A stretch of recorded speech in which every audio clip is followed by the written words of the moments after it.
Welcome to மது சமையல். இன்னைக்கு நம்ம கம்பு தோசை வந்து எப்படி செய்யலான்னு பார்க்கலாம். ஃபர்ஸ்ட் அதுக்கு வந்து நான் இந்த 1 கப் அளவுக்கு கம்பு வந்து நான் எடுத்திருக்கேன். இந்த கம்பு வந்து பார்த்திங்கன்னா நான் இது வந்து 1-2 உடைச்சிருக்கு பாருங்கள். நீங்கள் முழு கம்பு கிடைச்சா கூட அது கூட நீங்கள் யூஸ் பண்ணலாம். இப்போ நம்ம அந்த 1 கப் கம்பை வந்து நம்ம ஒரு பவுலில் போட்டுடலாம். அதே கப்பில் 1/4 கப் அளவுக்கு இட்லி அரிசி எடுத்திருக்கேன். அதையும் நம்ம இதில் சேர்த்துடலாம். அதே கப்பில் 1/4 கப் அளவு முழு உளுந்து அதையும் நம்ம சேர்த்துடலாம். 1/2 டீஸ்பூன் அளவுக்கு வெந்தயம் அதையும் நம்ம சேர்த்துடலாம்.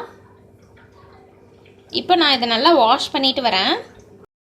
பாருங்கள், இப்போ இதை நல்லா நான் வாஷ் பண்ணிட்டேன். நான் தண்ணி ஊற்றிட்டேன். இப்போ இதை நம்ம மூடி வச்சிடலாம்.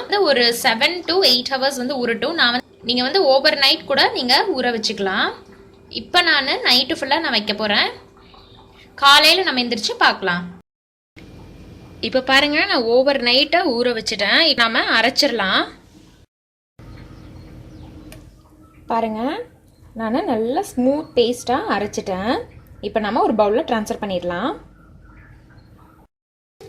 பாருங்கள், இப்போ நான் ஒரு பவுலில் வந்து மாவை ட்ரான்ஸ்ஃபர் பண்ணிட்டேன். இப்போ இதுக்கு தேவையான அளவு நம்ம உப்பு சேர்த்துட்டு இதை நல்லா கலந்து விட்டுக்கலாம். உப்பு போட்டதுக்கப்புறம் நல்லா கலந்து விட்டுக்கோங்க.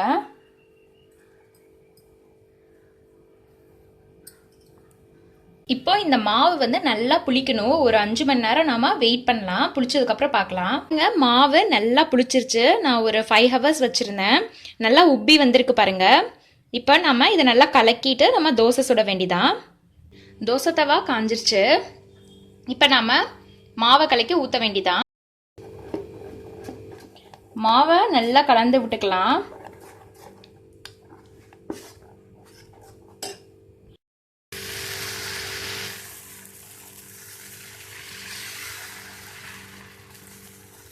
நீங்கள் நார்மலாக தோசை ஊற்றுற மாதிரி மெல்ஸாவே ஊற்றிக்கலாம். இது நல்லா வரும்.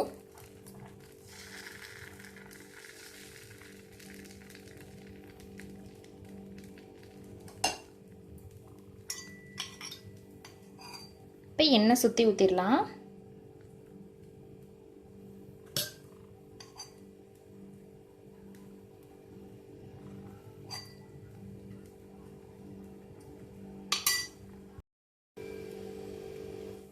இப்போ க்ளோஸ் பண்ணி நம்ம ஒரு சைடு வேகிற வரைக்கும் வெயிட் பண்ணலாம்.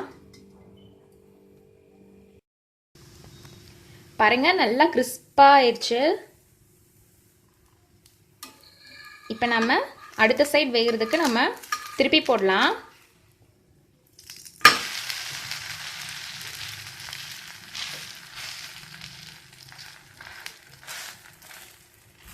நல்லா அந்த கம்போட வாசனை நல்லா கமகமன் வருது.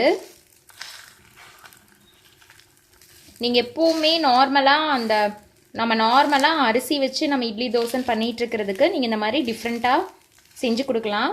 அதுவும் இல்லாமல் இது ரொம்ப ஹெல்த்தியும் கூட. இந்த கம்பு தோசை வந்து ரொம்ப ரொம்ப ஹெல்த்தி.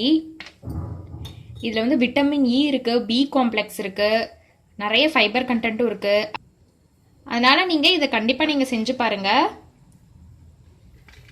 குழந்தைங்களுக்குலாம் நீங்கள் இந்த மாதிரி ரோல் பண்ணி ஹோட்டலில் கொடுக்குற மாதிரி கொடுத்தீங்கன்னா அவங்க வந்து இம்ப்ரெஸ் ஆகி சாப்பிடுவாங்க.